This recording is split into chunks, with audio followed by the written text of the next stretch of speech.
저는 일단 세 종목은 그냥 봅니다. 그냥 세계 대표. 하나에어로스페이스, 네. 한국항공우주, 그리고 LIG 넥스원. 딱 이름만 들어 정말 진짜 대표죠. 그래서 요 세 개 보는데 그 중에서 한 개만 뽑으라고 하면은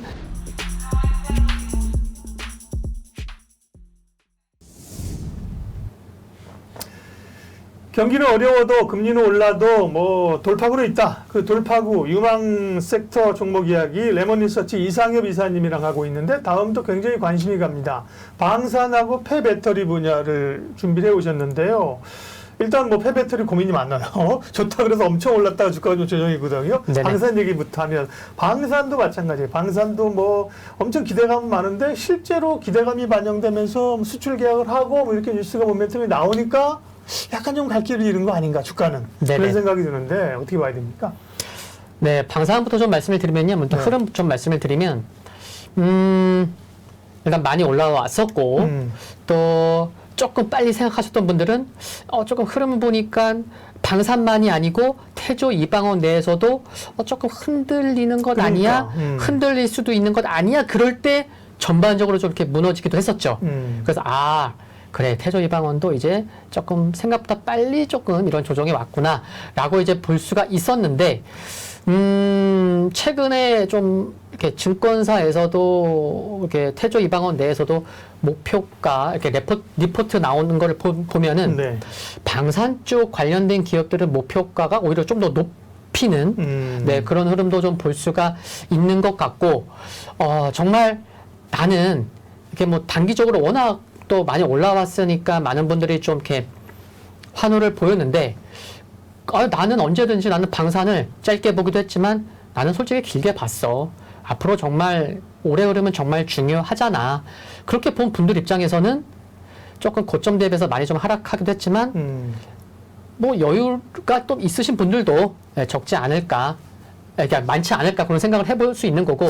태조 이방원 가운데서도 이방이 강하구나. 아까 2차전지 그죠? 네, 너무 강하죠. 2차전지 강하고 그 가운데 또 꼽을 하면 방산도 기대감과 실적을 또 가지고 있다. 그래서 자동차까지 껴서 제가 이방카라 그랬잖아요. 이방카에. 너무 좋은데 이방카. 로봇도 넣어주시면 좋겠는데. 이방카로? 좋은데 이방카로? 네. 그래서 방산 얘기 좀 해주세요. 네. 네. 그럼 바로 레비큐 자료를 이제 좋습니다. 보겠습니다. 그 최근에 나온 뉴스입니다. 이렇게 뉴스 지난 주말에 이거는 수출 네. 본계약 체결이 됐다는 거 딱 보면 맞아요. 한국항공우주 카이였구나라는 거 알 수가 있고 그리고 또 이제 9월 넷째 주 여기 보시면은 이건 이제 9월 19일이죠. 네. 그래서 이번 주에 K방산 간판 무기 통합 수출 지원팀 꾸렸다. 정부가 지원팀을 네네, 꾸렸다. 꾸렸습니다. 이번 주 뉴스. 그것도 이번 주에 또 어떤 일정이 있었죠? 미리 알고 계신 분들도 계시겠지만 뭐냐면은 여기 좌측으로 넘어갑니다. 21일부터 25일까지 킨텍스에서 방위산업전 대한민국 방위산업전이 있는데 이건 뭐 포스터가 정말 화려하고 예쁘더라고요. 진짜 뭐 나도 가보고 싶을 정도로. 저도. 그래서 여기 뭐 장비나 군인들 멋지게 나왔습니까? 네네, 나왔습니다. 군대 생활한 사람들은 안 믿어요. 네.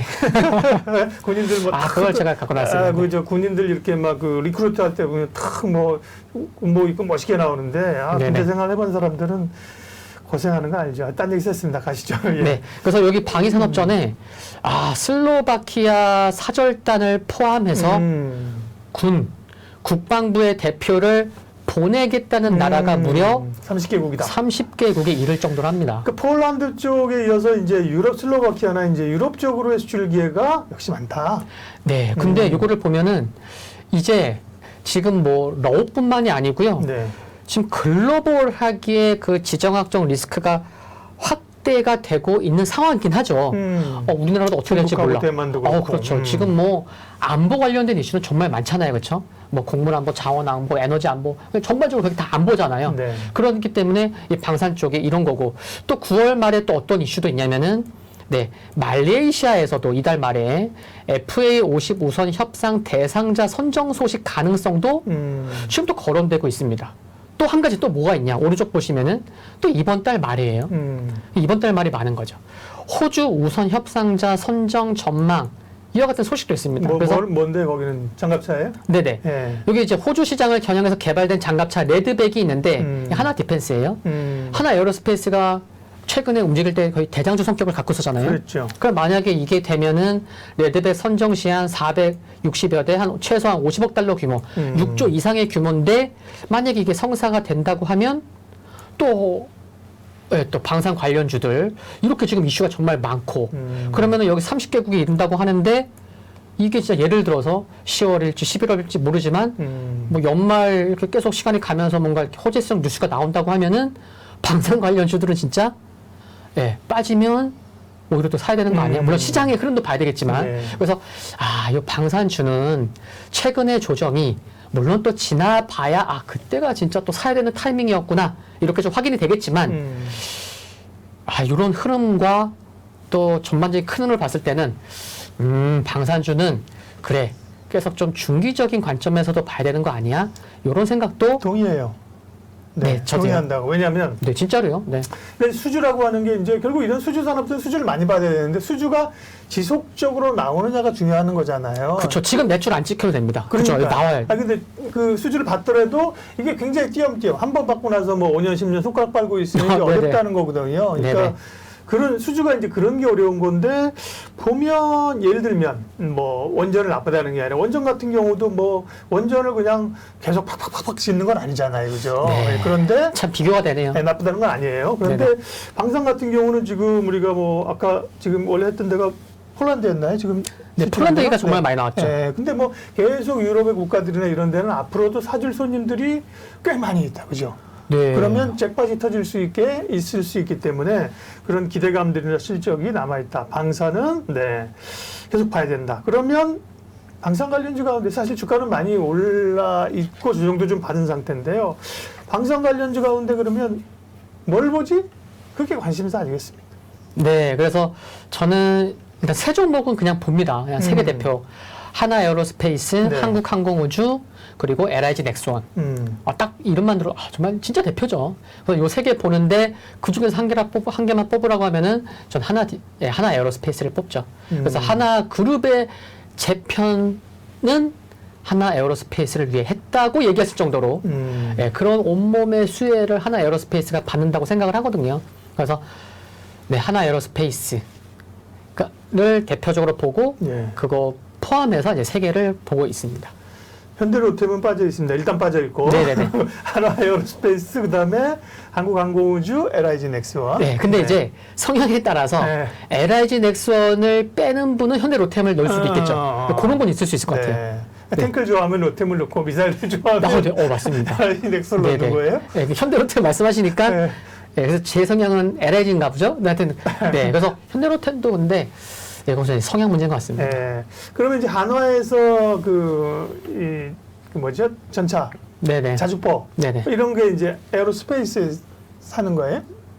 네, 그렇죠. 하나 디펜스가. 네네. 디펜스가 이제 에어로스페이스로 반영이 된다는 거죠? 네네. 네. 하나 에어로스페이스, 그 다음에 순서대로 하면 하나 에어로스페이스, LIG 넥스원, 한국항공우주. 한국항공우주는 근데 최근에 변동성이 되게 크던데요. 예를 들면 그렇습니다. 뭐 기대감으로 쭉 올라갔다. 이거 물리기 십상이야. 기대했다가 쫙 올라갔다가 굉장히 또 엔간 오르면 위에서 팍팍팍 밀고. 네네. 왜 이렇게 변동성이 큰 걸까요? 카이는. 좀 까다로워요, 한국항공우주가. 네, 최근에 수급도 그렇고 한 60일선까지인가? 네. 좀 저도 살짝 기억 안 나는데 그래서 근데 그래도 한국항공우주는 좀 이제 봐야 되지 않나. 뭐 이제 그런 거죠. 나 변동성이 큰 건 싫어. 중요한 저점을 이렇게 잘 잡는다고 하더라도 그럼 어떤 분은 아까 그런 거죠. 뭐 세 종목이었는데 나는 한국항공우주 빼고 현대로템 집어넣고 뭐 이렇게 갈 수도 있는 거고요. 네네. 네. 방산 관련주 계속 봐야 된다. 네네. 그냥 버리면 안 된다 지금. 그죠? 네네. 그렇게 보면 사실은 좀 조정이 지금 살만한 조정이 왔어요. 그동안에 막 올라갈 때도 조정받으면 사야지. 근데 사실 조정을 제대로 안 줬잖아요. 네. 안 줬는데요. 맞습니다. 늘 얘기하는 게 조정받으면 사야지. 그럼 조정 안 주거든요. 조정이 한번 싹 세게 오잖아요. 살까요? 못 살까요? 못 살 가능성이 더 크죠.